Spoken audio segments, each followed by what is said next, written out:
are strong. Jesus, keep me from all wrong. I'll be satisfied as long as I walk, dear Lord, close to Thee. Just a closer walk with Thee. Granted, Jesus is my plea. Daily walking close to Thee. Let it be, dear Lord, let it be. Through this world of toil and snares, if I falter, Lord, who cares? Who with me my burden shares? None but Thee, dear Lord, none but Thee. Just a closer walk with Thee. Granted, Jesus is my plea. Daily walking close to Thee. Let it be, dear Lord, let it be. When my feeble life is o'er, time for me will be no more. All right. Now it's going to work for a little while at least. So verses 13 through 23 is the next block. For the benefit of those that are joining us online, God is defining in Leviticus chapter 11 what is clean and what is unclean. Verses 3 through 8 covered land animals. Verses 9 through 12 talked about the creatures in the water. And the next block is verses 13 through 23. You shall detest among the birds. They shall not be eaten. They are detestable. Detest, that's a strong word. The eagle, the bearded vulture, the black vulture, the kite, the falcon of any kind, every raven of any kind, the ostrich, the night hawk, the seagull, the hawk of any kind, the little owl, and I don't think that's young owl. I think that's some variety that was a small owl. The little owl, the cormorant, the short-eared owl, the barn owl, the tawny owl, the carrion vulture of Carencrow fame. That's what Carencrow is named after. The carrion vulture, the stork, the heron of any kind, the hoopoe, and the bat. One of these things does not. We were in the same place. Just out of thin air, we've got a mammal here stuck in here in a list of birds. But it flies. It flies. I don't know about the bat either. Now, see, I was talking with Micah before we started. Why these birds?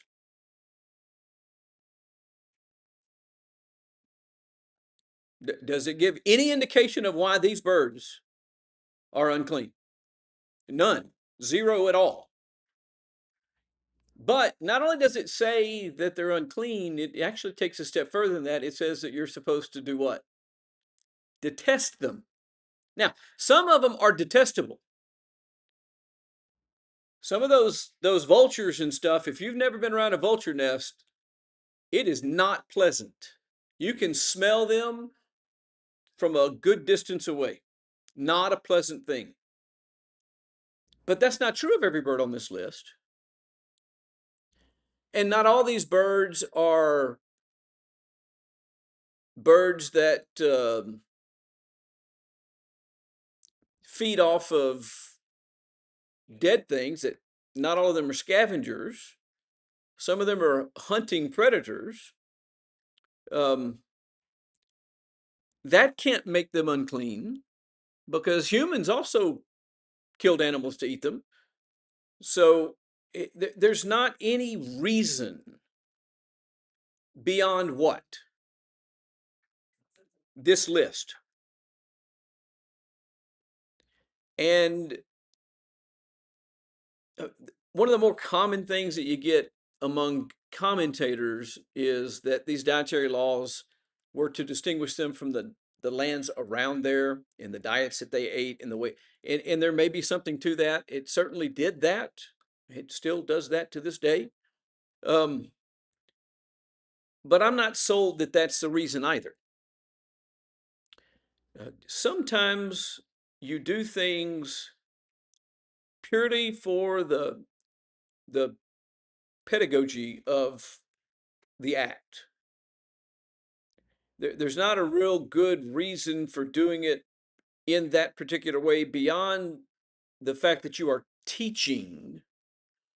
And a lot of times you get into a school situation. A lot of times what you're teaching is for the students to do what?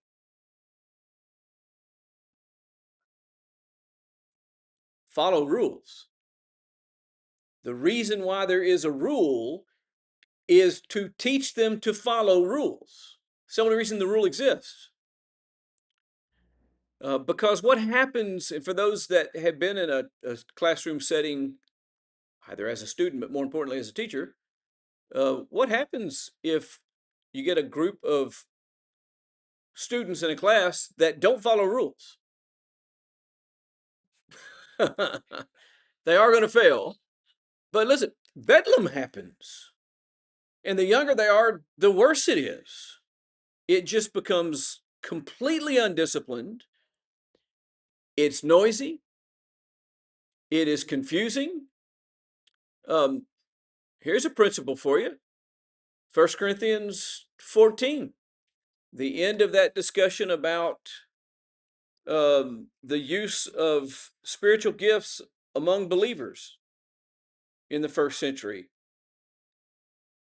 We've got are spiritual gifts a good thing? Yes, they're given by God for a purpose. Was it an honor to have such a gift? I would think so.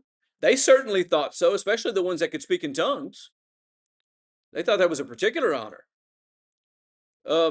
Was it for the benefit of people that these gifts were given?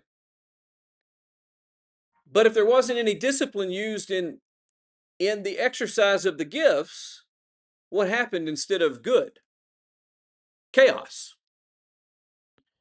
So sometimes there are rules simply for the sake of preventing the chaos that comes in the absence of any rules.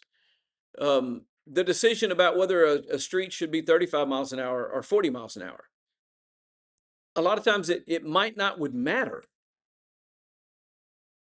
on the grand scheme of things. But the question is, am I going to follow the rule? And if I disregard something like that, what else am I training myself to disregard?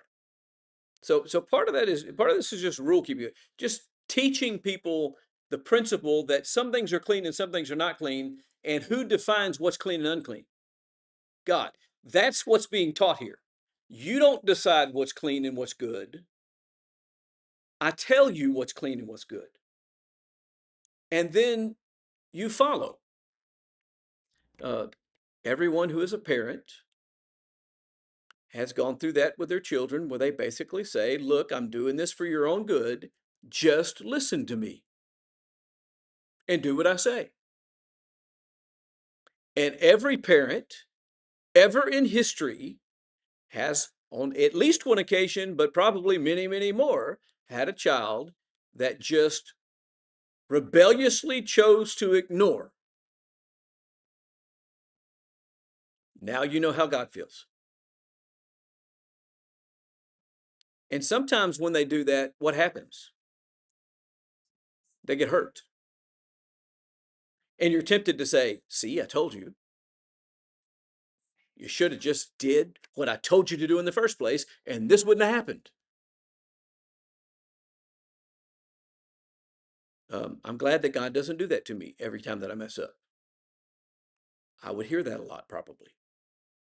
So we have this. And by the way, why is bat on this list?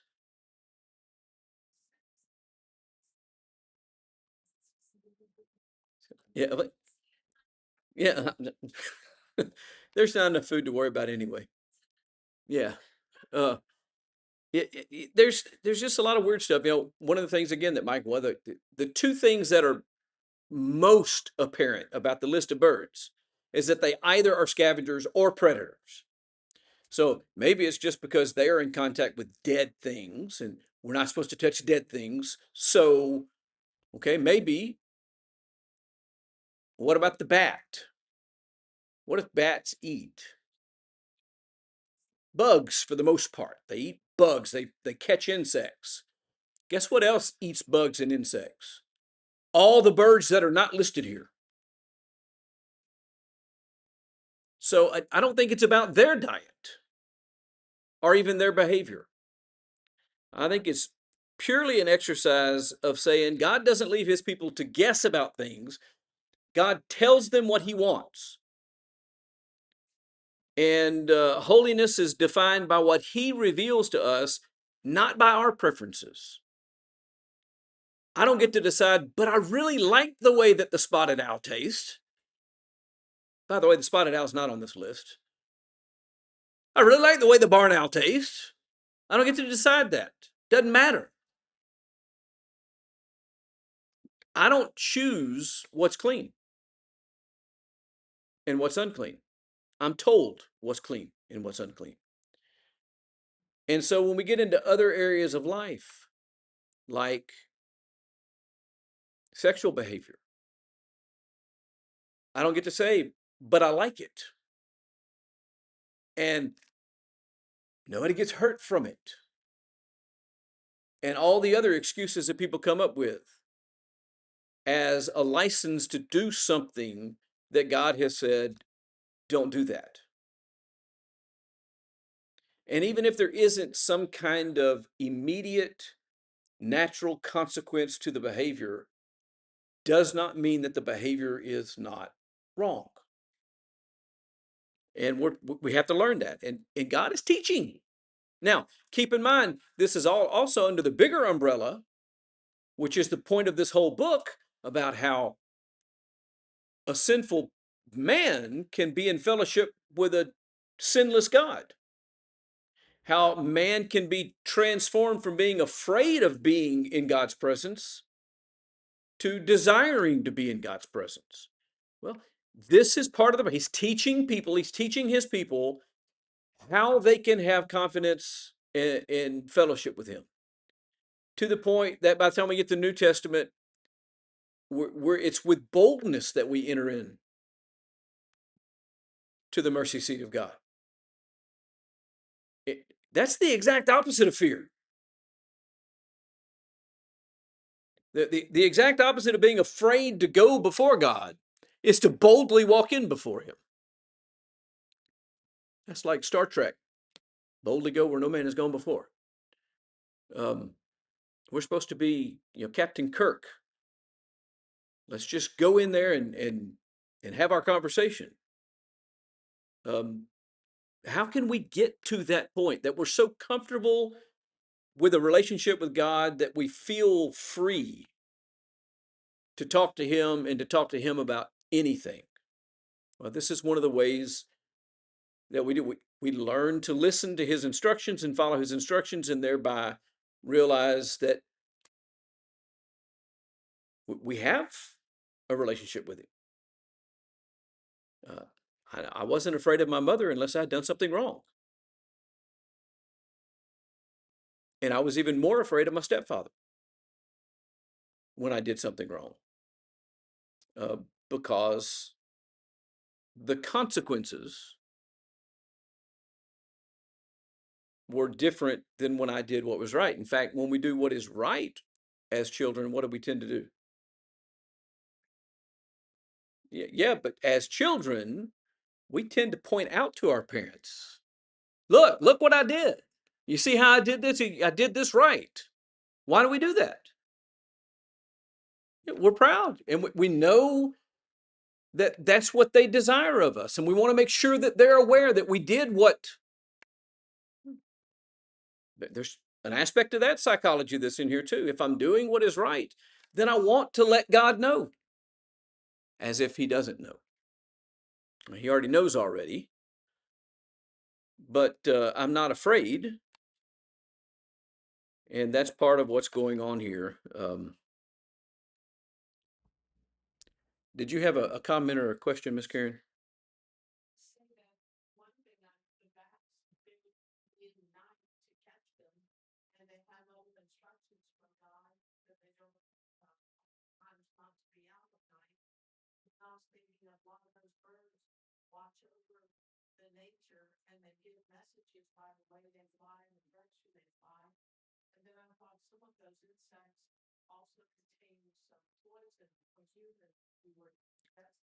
Yeah, but now I stopped with the bat. There's another section. There are other winged creatures in the world we didn't want to talk about. But I stopped with the bat intentionally because it's just a natural place to stop, number one, and it's an oddity. But how many different varieties of bats are there? And he doesn't specify which bat. So, I mean, I'm going to have to assume it's any bat because he's very specific about certain things, this kind of owl and this kind of owl and this kind of owl, and more broad with other things, any kind of hawk, any type of this, any type of this, any type of. He specifies the ostrich, but says nothing about the emu, which is just its smaller cousin. And all the emu farmers out there are going to send me messages and tell me I don't know what I'm talking about. I'm not an emu farmer, so I may be wrong, but they look the same and just a little bit shorter, and they're just about as mean too. The ones I've been around, at least. So I don't know that there is a specific thing that we can identify from the information that's here as far as why these particular animals are chosen. It's the fact that they have been chosen and listed and given to us, period, that is showing us that God is the one who defines this, not us. And the fact that he doesn't say, because this one doesn't taste good, or this one isn't healthy for you, or this one, because he doesn't give reasons like that, tells me that it doesn't matter what the reason is. It's the very fact that he said, not this. You can have this and not this. The first time we're introduced to that is what? In the Garden of Eden. And interestingly, he says to them, you can have anything except this one thing. And what was the temptation that the devil brought? He doesn't want to, he don't want you to have the good stuff. Did the Lord say you can't eat anything? No, he didn't say I can't eat anything. She was smart enough to pick up on that one, wasn't she? No, he didn't say that. He said I can eat anything except that. Oh, yeah, but what are you missing in that? From the very beginning, we're introduced to God saying, avoid this. Now, the knowledge of good and evil seems like it ought to be a good thing. But when they got the knowledge of good and evil, immediately what happened? They were separated from God and they were afraid of God. It wasn't good. It seemed good to them. It seemed good to her. It seemed good to look at. It seemed good to eat. It seemed good to make you wise. It seemed good. But in fact, the consequence of it was not good. If God had a reason for saying, you don't go and take knowledge for yourself, you let me give you knowledge, then maybe he has a reason for telling us the things that he tells us, for setting the limits that he sets. He has a reason for telling the ocean, thus far shall you go and no further. I'm actually grateful that he does that, because what happens when he releases that limit?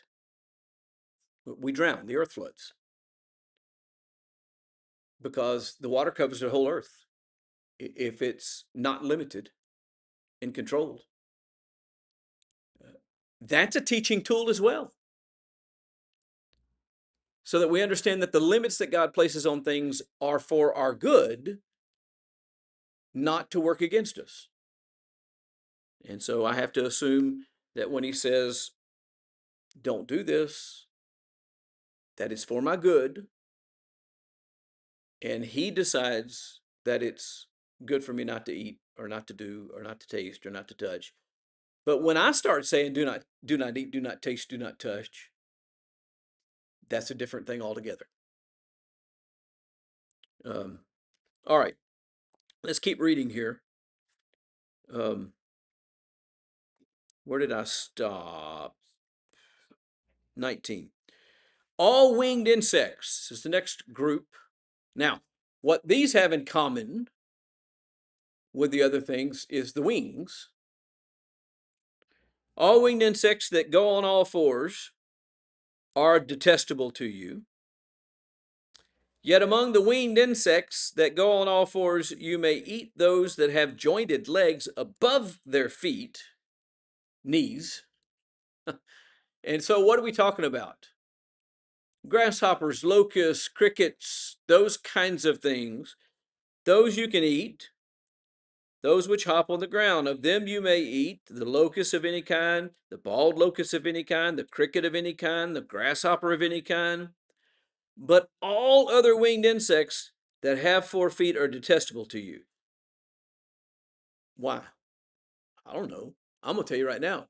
I'm not eating a grasshopper, not on purpose. I know that there are people who do, and there are people who think that they are wonderful, and I'm glad for that. And if I catch them, I'll even give all that I have to them. Yeah. I might would do it if it was the difference between living and dying. Maybe. I'd probably have to think twice. Because I believe very much in this detestable to you thing. They're just one step above mayonnaise for me. Just one step. Or sour cream. Anyway, why locust, crickets, grasshoppers, why are they okay and other insects not okay? I don't know. Does it matter? This is the limit God placed.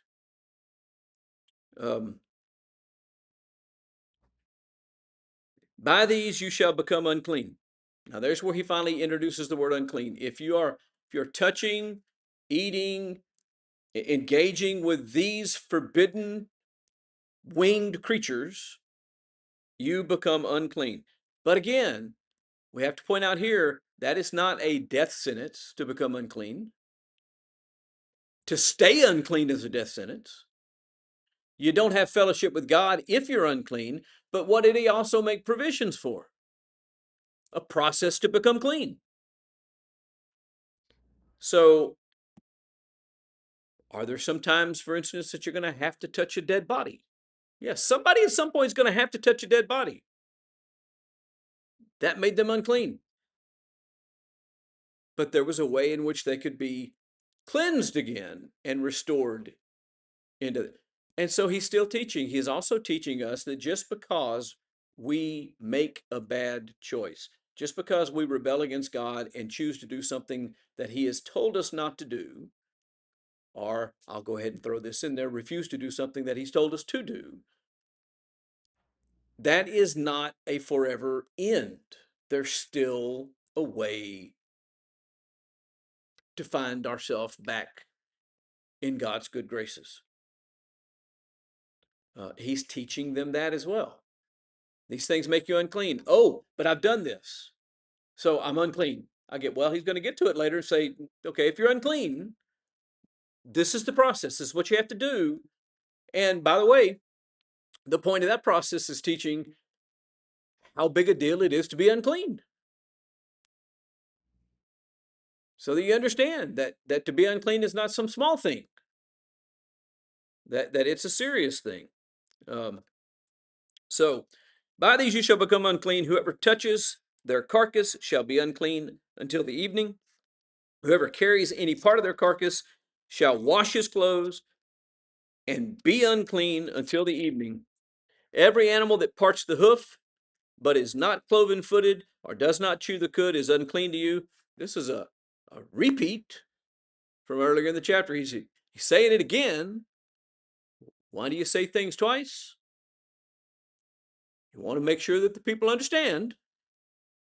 Everyone who touches them shall be unclean, and all that walk on their paws among the animals that go on all fours are unclean to you. Whoever touches their carcass shall be unclean until evening, and he who carries their carcass shall wash his clothes and be unclean until the evening. They are unclean to you.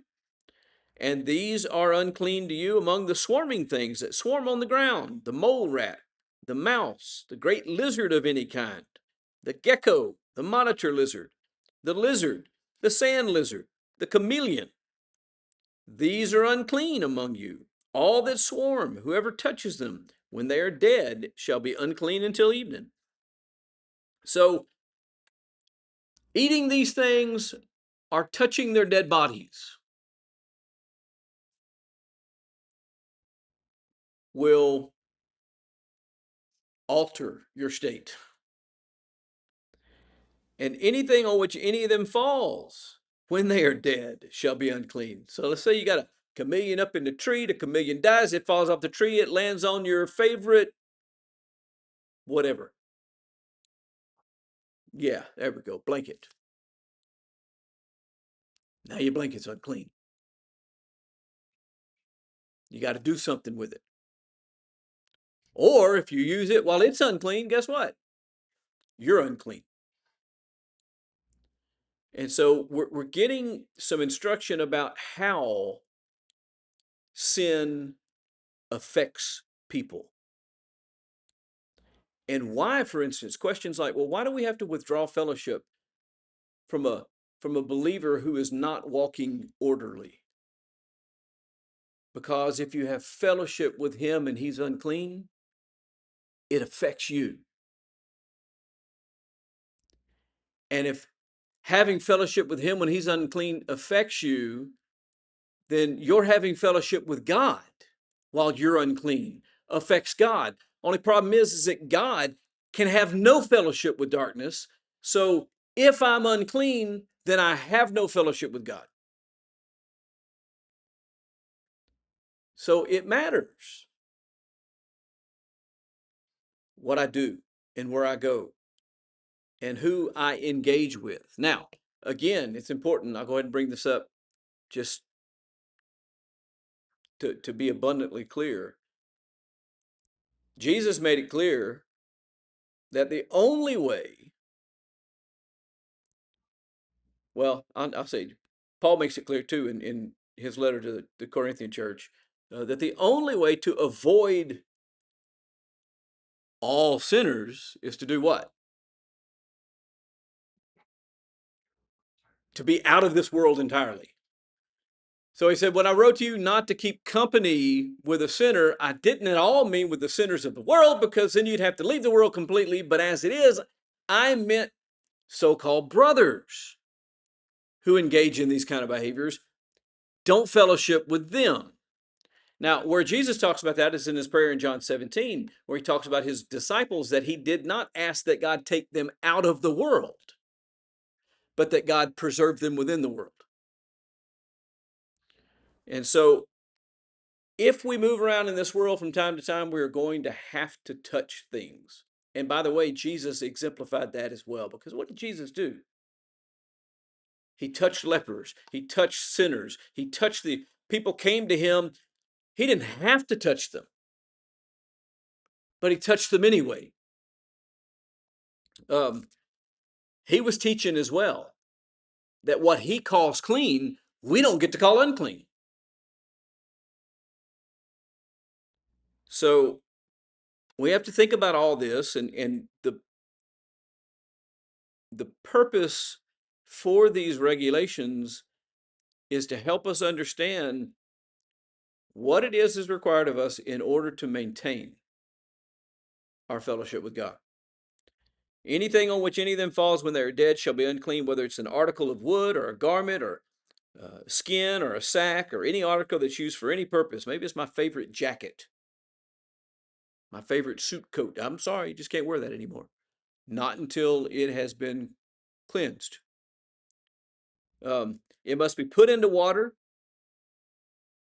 What changed something from being unclean to clean? Had to be baptized. Had to be put into water. Had to be put into water, and it shall be unclean until the evening. Then it shall be clean. um, I think that there's some good, valuable things for us to learn in the efficacy of baptism here as well. Um, what was the mechanism by which something touching this thing made it unclean? I mean, if just a passing glance of one of these carcasses just barely rubbed against my jacket, how does that make my jacket too dirty for me to wear? It doesn't physically. And the washing of it, therefore, isn't what the mechanism is that makes this clean. It's the doing of it by faith that makes it significant. It is the awareness that that made it unclean and this makes it clean. And I don't want to be associated with what is unclean. I want to be associated with what is clean. And so this is the process. Well, the same thing for me as an individual. I am unclean because of my sin. If I don't want to be associated with what is unclean and the end that that brings, and I want to be associated with what is clean and what that brings, then I must be cleansed. What is the mechanism by which he told me that I could be cleansed? Arise and be baptized and wash away your sins. I don't see how that has any effect on my sins. It has the exact same effect as it. Listen, dipping my clothes in water is not going to clean them. We have washing machines and soap for a reason. And I don't just have soap at my house. I got a big giant thing of Lysol sanitary, whatever they call that stuff. Got a blue lid on it. It's got a white bottle. I don't know. I buy it in this huge gallon-sized jug from Costco or Sam's, and I didn't get paid for mentioning their names, but um, it's this big industrial-sized bottle, and I use it on almost all my clothes. You know why? I want them to be clean. And soap and water don't necessarily kill the germs. Well, this didn't kill some kind of microbiotics that got on your clothes because they touched a dead lizard and keeps you from getting some disease. That's not the point. The point is that you cleanse it. So now you know that it's clean and now I can wear it again.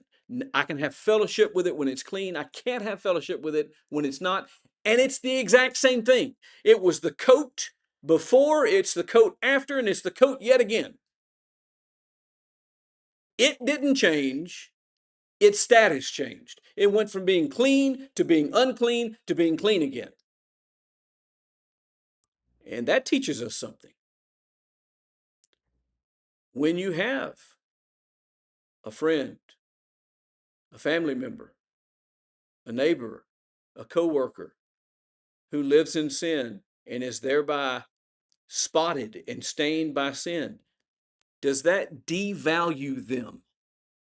No. They're just not clean. All that has to happen for them to change is what? For them to be cleansed. And so this idea of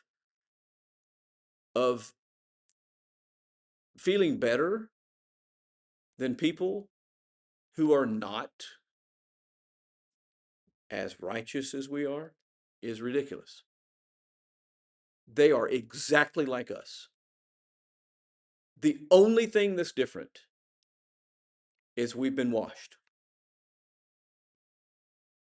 See that with the Jews too, though, right? Like where they're like, "Oh, I'm clean, and I'm doing everything I can to always stay clean, and I'm really worried about whether or not I'm clean, and I look down on people for things that are unclean." It's like that's not a new thing, a new volume, right? Like that. Right.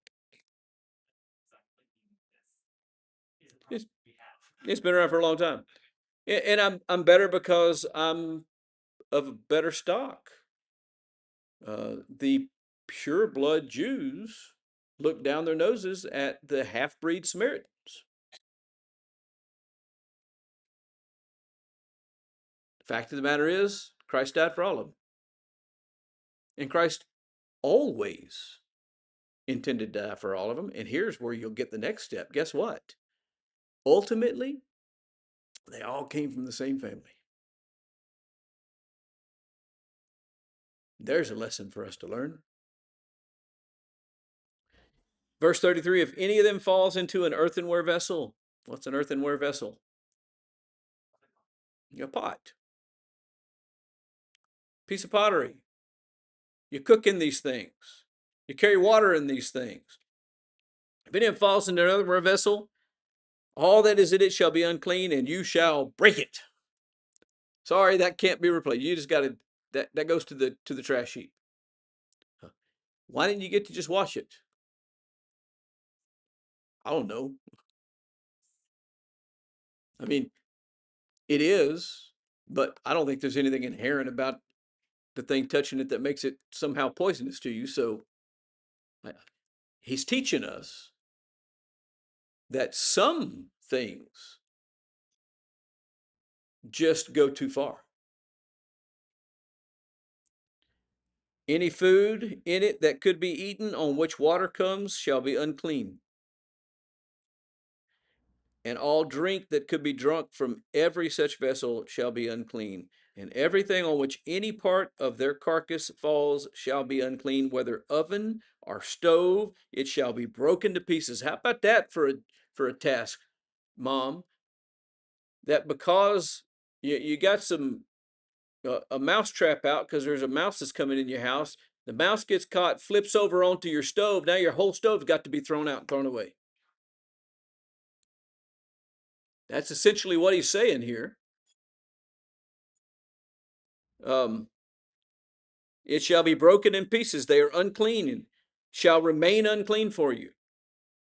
I think that's interesting too, for you. The addition of that language. They're not inherently unclean necessarily, they're unclean for you. So we're getting this lesson that some things you just don't mess with. When God says, this is wrong, don't touch it, you'll try to figure out a way to make it right.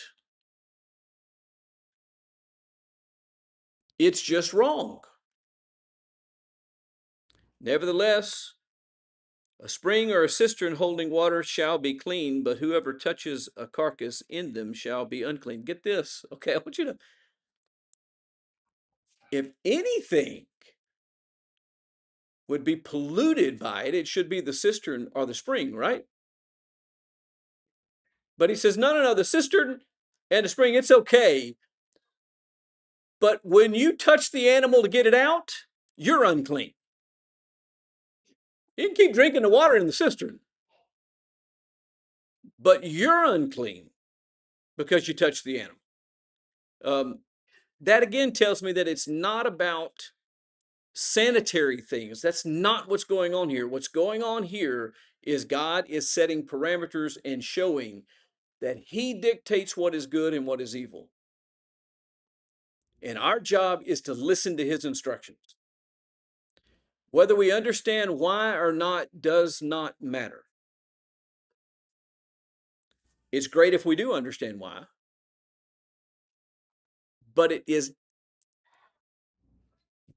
doesn't matter. I just obey. All right, I got to stop. I didn't quite finish. Lord willing, 41 through 45. We'll do some application stuff very briefly after that, and then move into chapter 12 week after next.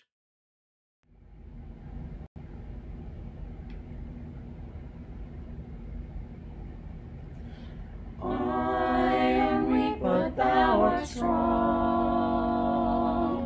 Jesus, keep me from all wrong. I'll be satisfied as long as I walk, dear Lord, close to thee. Just a closer walk with thee. Granted, Jesus is my plea. Daily walking close